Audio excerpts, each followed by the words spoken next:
अस्सलाम वालेकुम friends and welcome to learning place.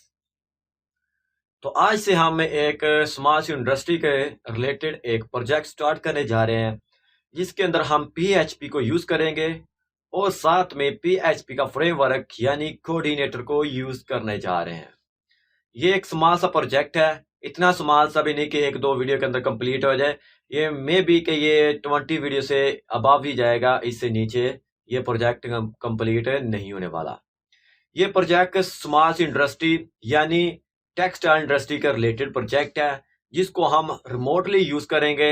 यानी हम किसी भी प्रोजेक्ट को किसी कंप्यूटर के अंदर इंस्टॉल करके वहां पर रख के हम वाईफाई के जरिए किसी भी मोबाइल के जरिए इसको असेस करेंगे और इसका जो जो भी क्लाइंट है इसको कैसे यूज करता है और इसको कैसे क्रिएट किया जाता है। तो आज की इस वीडियो में हम इस प्रोजेक्ट को रिलेटेड आपको बताएंगे कि इसको हमने कैसे क्रिएट करना है।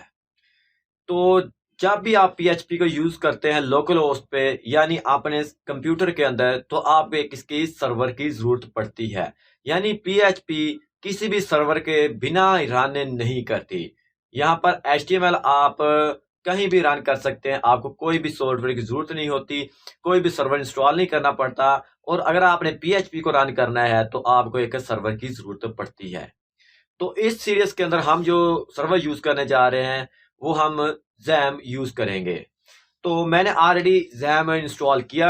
अगर आपने ये इंस्टॉल नहीं किया तो हमारे इस चैनल के अंदर आपको जैम को कैसे इंस्टॉल करते हैं इसके बारे में वीडियो है, तो आप इसको वॉच आउट कर सकते हैं। तो मैं सबसे पहले जैम को रन करूंगा। यहाँ पर देख सकते हैं जैम कंट्रोलर पैनल, इस पर मैं क्लिक करता हूं। तो इस पर क्लिक करने के बाद मैंने ऑलरेडी इसका फ्रंट एंड जो हमारे पास होता है यानी इसका डिजाइन वगैरह ऑलरेडी मेरे पास है, लेकिन हमने इस पर बैक एंड पर काम करना है। यानी सर्वर साइड पर हमने पीएचपी को यूज करते हुए और साथ में हमने कोऑर्डिनेटर का फ्रेमवर्क जो पीएचपी के अंदर बिल्ट इन होता है इसको हम साथ में यूज करेंगे। तो सबसे पहले मैं आपको इसका फ्रंट एंड चेक करा देता हूं कि आया इसका फ्रंट एंड कैसा है और इसको हम कैसे मैनेज करेंगे इस वीडियो के अंदर। तो चलिए सबसे पहले मैं अपना ब्राउजर जो है क्रोम ब्राउजर, कोई भी आप ब्राउजर यूज कर सकते हैं, तो मैं इसको ओपन कर लेता हूं।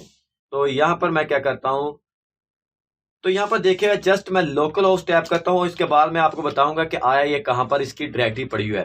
तो लोकल होस्ट और इसके अंदर मैंने नैव का फोल्डर बनाया हुआ है, जस्ट नैव NAV। तो मैं यहाँ पर टाइप करता नैव, इस पर मैंने यहाँ पर देखिए हिंट किया और यहाँ पर हमें जो प्रोजेक्ट था उसका जो फ्रंट एंड है उसके रिलेटेड जो डायरेक्टरी है या फाइल है वो शो हो चुकी है।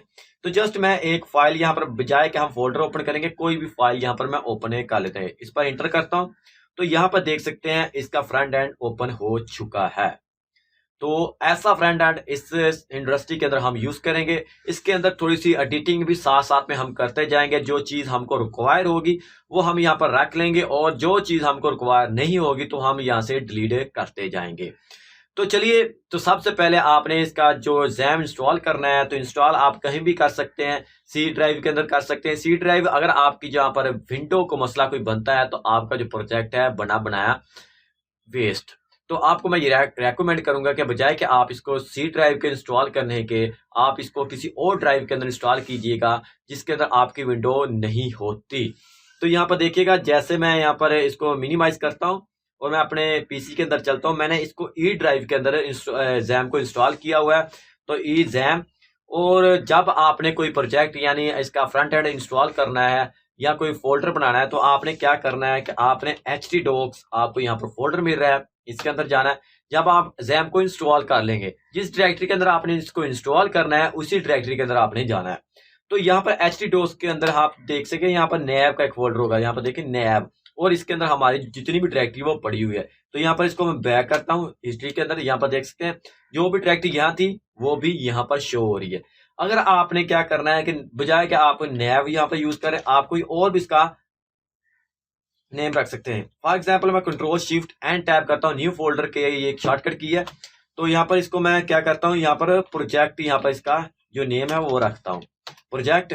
और अब हम क्या करेंगे लोकल और स्लैश, अब इसको हम सर्च करने के लिए यहाँ पर प्रोजेक्ट टाइप करेंगे, जस्ट प्रोजेक्ट। यहाँ पर देखिए इसके अंदर कोई डायरेक्टरी अभी मौजूद नहीं थी इसलिए ये ऐसा शो हो रहा है।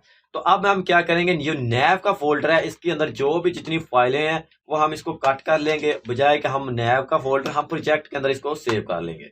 तो हम नैव का जो फोल्डर है वो हम यहाँ से रिमूव करते हैं। आपने परमानेंटली अगर इसको रिमूव करना है तो शिफ्ट के साथ डिलीट इंटर कीजिएगा। यहाँ पर देख सकते हैं, आर यू श्योर कि permanently delete this folder, yes. तो अब हम क्या करते हैं कि प्रोजेक्ट के अंदर जो हमने इसको सेट करना है, रिफ्रेश करते हैं। अब हमने जो प्रोजेक्ट है वो क्या कर लिया है कि प्रोजेक्ट फोल्डर के अंदर सेट कर लिया है। इसके बाद आपको क्या जरूरत पड़ती है, एक टेक्स्ट एडिटर की जरूरत पड़ती है। तो इससे पहले कि हम टेक्स्ट एडिटर पर जाएं, हम सबसे पहले कोऑर्डिनेटर का फ्रेमवर्क डाउनलोड करेंगे। यहाँ पर मैं एक न्यू टैब खोलता हूँ, कंट्रोल टी करके। यहाँ पर कोऑर्डिनेटर हम जस्ट टाइप करेंगे, कोऑर्डिनेटर। तो कोऑर्डिनेटर टाइप करने के बाद आपको यहाँ पर इसके 2 फ्रेमवर्क मिलेंगे, चाहे कि 2 3 भी मिलेंगे। तो यहाँ पर मिलेंगे ये कि आप यहाँ पर रिसेंटली जो कोऑर्डिनेटर का फ्रेमवर्क आया है, कोऑर्डिनेटर 4 आया है, तो आप इसको भी यूज कर सकते हैं। थोड़ा सा इसमें दोनों में डिफरेंट है। ये जो कोऑर्डिनेटर 3 है वो आप सर्वर पर यूज कर सकते हैं और कमांड लाइन पर इसको आप यूज नहीं कर सकते, यानी CMD के अंदर आप यूज नहीं कर सकते। तो कोऑर्डिनेटर 4 है वो आप CMD के जरिए इसको आप यूज कर सकते हैं। तो इस सीरीज के अंदर हम जो कोऑर्डिनेटर 3 को ही यूज करने जा रहे हैं। तो अब हम क्या करेंगे, यहाँ पर डाउनलोड पर क्लिक करेंगे। यहाँ पर देखिएगा, यहाँ पर डाउनलोड पर क्लिक करना है। तो यहाँ पर आपको बता देगा कि आप कौन सा फ्रेमवर्क डाउनलोड करना चाह रहे हैं। तो यहाँ पर देखिए अबव पे जो है वो है 4 और नीचे है 3। तो हम यहाँ पर 3 को हम डाउनलोड करेंगे। जस्ट इस पर क्लिक करते हैं।